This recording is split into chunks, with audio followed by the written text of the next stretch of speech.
तानि सर्वाणि संयम्य युक्त आसीत मत्परः वशे हि यस्येन्द्रियाणि तस्य प्रज्ञा प्रतिष्ठिता.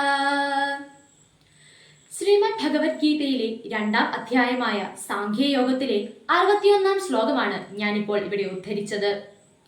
ഇന്ദ്രിയങ്ങളെ അടക്കി എന്നിൽ ബോധമുറപ്പിക്കുന്നവനെ സ്ഥിരബുദ്ധിയുള്ളവൻ എന്നറിയപ്പെടുന്നു എന്നാണ് ഭഗവാൻ ശ്രീകൃഷ്ണൻ ഈ ശ്ലോകത്തിൽ പറയുന്നത്. ഭക്തിയുടെയും ആത്മനിയന്ത്രണത്തിന്റെയും പ്രാധാന്യം ഊന്നിപ്പറയുന്ന ശ്ലോകമാണിത്. യോഗ പരിപൂർണതയുടെ ഏറ്റവും വലിയ ആശയം കൃഷ്ണാവബോധമാണെന്ന് ഈ ശ്ലോകത്തിൽ വളരെ വ്യക്തമായി വിശദീകരിച്ചിരിക്കുന്നു. കൃഷ്ണാവബോധമില്ലാത്തവർക്ക് ഇന്ദ്രിയങ്ങളെ അടക്കുവാൻ സാധിക്കുകയില്ല. ഭഗവാനോടുള്ള ഭക്തിപൂർവമായ സേവനത്തിന്റെ ശക്തിയാൽ മാത്രമേ ഇന്ദ്രിയങ്ങളെ അടക്കുവാൻ സാധിക്കുകയുള്ളൂ. ഭഗവാനോടുള്ള ഭക്തി നിറഞ്ഞു കഴിഞ്ഞാൽ മറ്റൊരു ചിന്തയും മനസ്സിലുണ്ടാകുകയില്ല.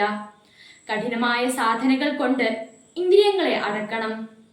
കർമ്മേന്ദ്രിയങ്ങളെയും ജ്ഞാനേന്ദ്രിയങ്ങളെയും അടക്കി മനസ്സിനെ ആത്മാവിൽ പ്രതിഷ്ഠിച്ച് ധ്യാനാവസ്ഥയിൽ ദീർഘകാലം കഴിയണം. മനസ്സിനെ ഉയർന്ന ലക്ഷ്യത്തിൽ ഉയർത്തുവാൻ അച്ചടക്കം വളരെ ആവശ്യമാണ്.